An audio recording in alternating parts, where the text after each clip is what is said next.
Hello दोस्तों, स्वागत है आपका आप ही के YouTube channel stock market updates में। तो जो भी साथी हमारे इस चैनल पर पहली बार विजिट कर रहे हैं तो वो प्लीज़ चैनल को सब्सक्राइब कर लें और बेल आइकन को प्रेस कर लें ताकि हमारी हर वीडियो की अपडेट आप तक पहुंच सके। तो दोस्तों, आज एक और शेयर जिसका नाम है सुज़लोन एनर्जी लिमिटेड, उसके बारे में हम डिटेल स्टडी इस वीडियो में करेंगे। काफ़ी दिनों से इस चीज़ के लिए मैसेजेस आ रहे थे कि प्लीज़ एक सुज़लोन एनर्जी लिमिटेड शेयर के बारे में एक डिटेल एनालिसिस वीडियो लेकर आओ। तो आज इस वीडियो में हम बात करेंगे सुज़लोन एनर्जी लिमिटेड कंपनी की हिस्ट्री से मैं उठाऊंगा और आपको आज तक का जो इसमें हुआ है उसके बारे में मैं आपको इसके बारे में विस्तार से बताऊंगा। तो चलिए, सबसे पहले तो हम बात करते हैं। अगर मैं आपको इसका मैक्सिमम चार्ट पैटर्न बताऊं तो आप देख पाओगे कि 2007-8 में ये कंपनी 350-400 रुपये पर शेयर की होती थी। बट उसके बाद आप देख सकते हो कंपनी में लगातार गिरावट आती चली गई और आज आप कंपनी का हाल देख सकते हो। तो दोस्तों, ऐसा हुआ क्या? सबसे पहले तो अगर मैं बात करूं तो सुज़लोन एनर्जी जो है एक विंड एनर्जी सेक्टर की कंपनी है। इसमें शुरू में आपको पता है कि ये अच्छी चली थी।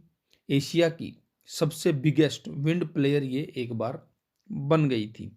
उसके बाद फिर इनके जो सपने हैं वो और ज़्यादा बढ़े और इस कंपनी ने जब इनका सिक्का चल रहा था, ये एशिया में सबसे बड़े प्लेयर विंड एनर्जी में बन गए थे। तो फिर इसकी जो मैनेजमेंट ने उसने लोन लेने शुरू किए। काफ़ी कंपनीज़ को इन्होंने एक्विजिशन उनका स्टार्ट कर दिया। मींस लोन लेने के बाद इन्होंने को जो पैसा मिला उससे ये और जो छोटी मोटी कंपनी होती थी उनको इन्होंने एक्वायर करना शुरू कर दिया। उसके बाद सब कुछ अच्छा चल रहा था। कंपनी प्रॉफिट जनरेट कर रही थी, नए नए प्रोजेक्ट्स ले रही थी, कंपनीज को एक्वायर कर रही थी। लेकिन एक जो सबसे बड़ा फैक्टर जो इस कंपनी के ऊपर पड़ा वो था गवर्नमेंट ने जो विंड एनर्जी थी उसके ऊपर सभी सब्सिडीज जो आती थी वो बंद कर दी थी। इस वजह से देख, जैसे मैंने आपको बताया कि कंपनी लोन उठाकर अपने प्रोजेक्ट्स को बढ़ा रही थी और उधर सरकार ने विंड एनर्जी की सब्सिडीज बंद कर दी। तो इस वजह से इस कंपनी के जो प्रॉफिट है, मींस जो ऑपरेटिंग प्रॉफिट है, उसमें अगले क्वार्टर्स में हमें कमी आने को देखने को मिली। मींस जो प्रॉफिट है ऑपरेटिंग वो उनका हमें नेक्स्ट क्वार्टर्स में डाउन आता हुआ नज़र आया। कंपनी जो है, कंपनी का प्रॉफिट हमें डाउन आता हुआ दिखा और लॉसेस, कंपनी लॉसेस की तरफ बढ़ने लगी। उसके बाद इस कंपनी ने जब विंड एनर्जी में इसके लॉसेस होने शुरू हुए तो ये कंपनी जो है विंड एनर्जी को छोड़ coal energy, hydro power energy, solar energy की तरफ इन्होंने मूव किया। लेकिन वहाँ भी जो इनका प्लान था वो सक्सेस नहीं हुआ और लगातार इस कंपनी में कर्ज बढ़ता चला गया और इसमें आगे चलकर कैश का जो फ्लो का क्राइसिस है वो और ज़्यादा हमें बढ़ता हुआ देखने को मिला। उसके बाद आप सभी को शायद ये बात पता भी होगी, जो दिलीप सिंघवी हैं, जो सन फार्मा के फाउंडर हैं, इन्होंने इसमें लगभग $1 बिलियन के आसपास इन्वेस्ट किया था।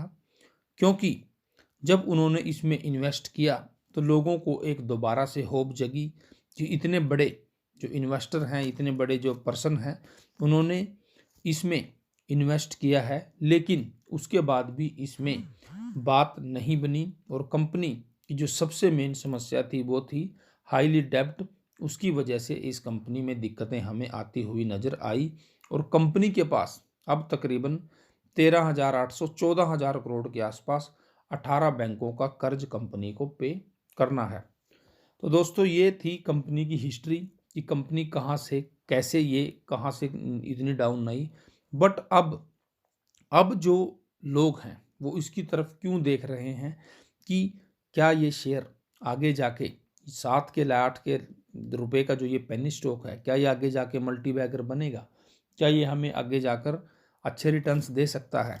तो दोस्तों, इसमें मैं आपको बताना चाहूँगा अभी जो इसका डेब्ट रिकंस्ट्रक्शन जो प्लान चल रहा है उस वजह से ये शेयर सुर्खियों में बना हुआ है। मैं दोबारा रिपीट कर देता हूं दोस्तों, डेब्ट रिकंस्ट्रक्शन प्लान इस कंपनी की मैनेजमेंट ने किया है। ये अपनी कंपनी को रिकंस्ट्रक्ट उसके कर्ज को लेकर कर रहे हैं। और जैसा आप सभी को पता है, जो इनके चेयरमैन हैं उन्होंने भी ये पीछे बयान दिया था कि 2022 तक हम लोग मजबूती से वापसी करेंगे, क्योंकि जो इन्होंने डेब्ट रिकंस्ट्रक्शन प्लान किया है उसका इनको आने वाले समय में फ़ायदा दे हो सकता है। और उनके चेयरमैन ने ये भी कहा था कि हमें लगातार नए नए ऑर्डर्स मिल रहे हैं।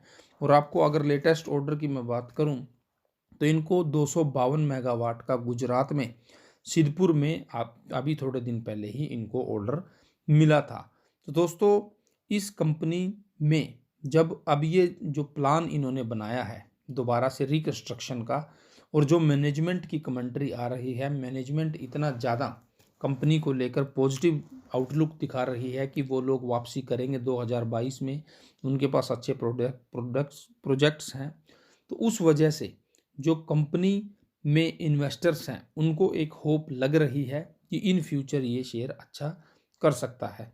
अब दोस्तों, मैं आपको थोड़ा इस कंपनी के फाइनेंशियल से रूबरू करा देता हूं। अगर मैं कंपनी के मार्केट कैप की बात करूं तो 6668 करोड़ कंपनी का मार्केट कैप है। मीन्स ये एक स्मॉल कैप कंपनी है।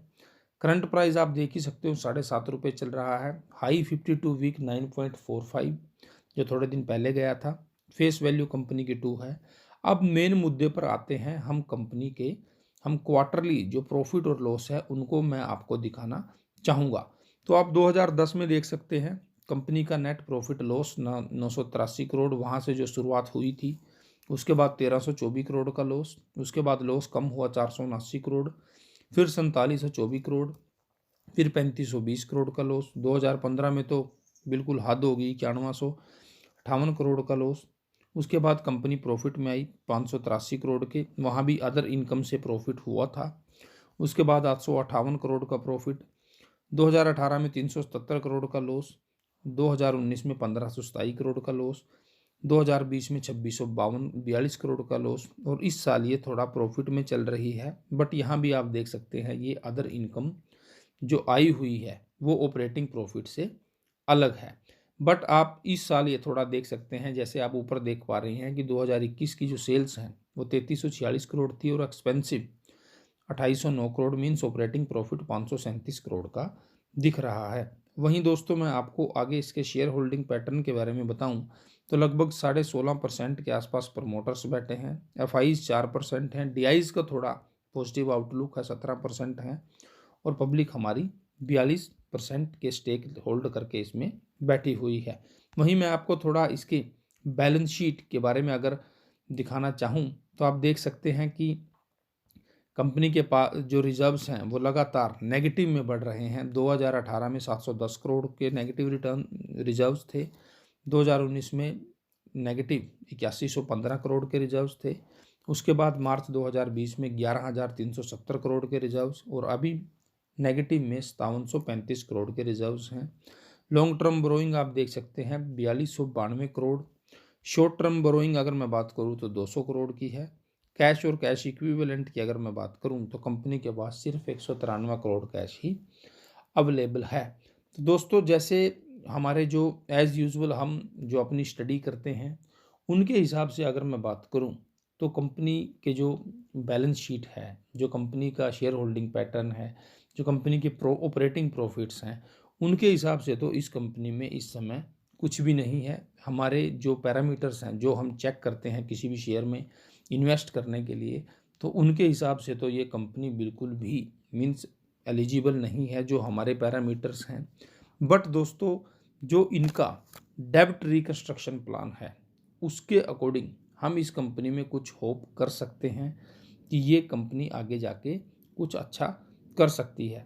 जैसे आप सभी टाटा, मैं मोटर का एग्जांपल लूँ तो आप सभी को पता है कि टाटा मोटर में भी एक जो डेब्ट है, कर्ज है, उसकी समस्या काफ़ी ज़्यादा देखने को मिलती है। और उसमें भी जो उनकी मैनेजमेंट है उन्होंने पीछे कमेंट्री की थी कि वो भी 2022 तक डेब्ट फ्री नियरली हो जाएंगे। और तो जो टाटा मोटर है उसमें भी लोग मीन्स फ्यूचर को लेकर इन्वेस्ट कर रहे हैं। वही सेम चीज़ हमें सुज़लोन एनर्जी में भी देखने को मिल सकती है। मीन्स जो इसके डेब्ट रिकंस्ट्रक्शन प्लान है और जो आगे इनकी मैनेजमेंट कमेंट्री कर रही है और जो इनके चेयरमैन बार बार वायदे कर रहे हैं कि उन आने वाले समय में वो लोग अच्छा कर सकते हैं, तो उसकी होप है कि ये शेयर आगे जाके थोड़ा बहुत अच्छा कर सकता है। और अभी अगर मैं फ़िलहाल की कंडीशन की बात करूं, तो अगर ये 10 के लेवल को मीन्स अपने प्रीवियस हाई को ब्रेक करने में सफल हो जाता है, उसको तोड़ता है, तो उसके बाद हमें इसमें अच्छी खासी रैली 15-20 की तरफ मूव देखने को मिल सकता है। और अगर इसमें आप हैवी इन्वेस्टमेंट की सोच रहे हो, तो अभी आप उस चीज़ से थोड़ा सा दूर रहें, क्योंकि हमें थोड़ा अभी मेरे पॉइंट ऑफ व्यू से अगर मैं बात करूं, तो हमें शायद थोड़े दिन अभी मीन्स इसके जो आगे क्वार्टर्स के रिजल्ट आने वाले हैं और जो फ्यूचर के थोड़े प्लान्स हैं 2022, तो कंपनी की मैनेजमेंट ने खुद ही बोला है, तो उनके आने के बाद ही हम इसमें कुछ नया सोच सकते हैं। हाँ, अभी आप स्टडी पर्पज़ के लिए इसमें थोड़ा बहुत अमाउंट इसमें लगा के आप चल सकते हैं, क्योंकि ये स्टॉक ज़्यादा महंगा भी नहीं है। आप इसमें थोड़ी बहुत इन्वेस्ट करके चल सकते हैं, बट हैवी इन्वेस्टमेंट आप इसमें मत कीजिए।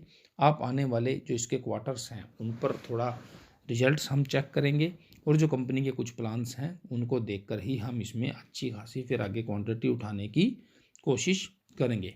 तो दोस्तों, ये एक सुज़लोन एनर्जी पर मेरा आज का जो डिटेल्ड एनालिसिस वीडियो था, ये मैंने आपके लिए बनाया। आपको वीडियो कैसा लगा ये कमेंट सेक्शन में ज़रूर बताना। वीडियो को लाइक करना, चैनल को सब्सक्राइब करना, वीडियो को शेयर करना। मिलते हैं अगली वीडियो में, तब तक के लिए टेक केयर, बाय बाय।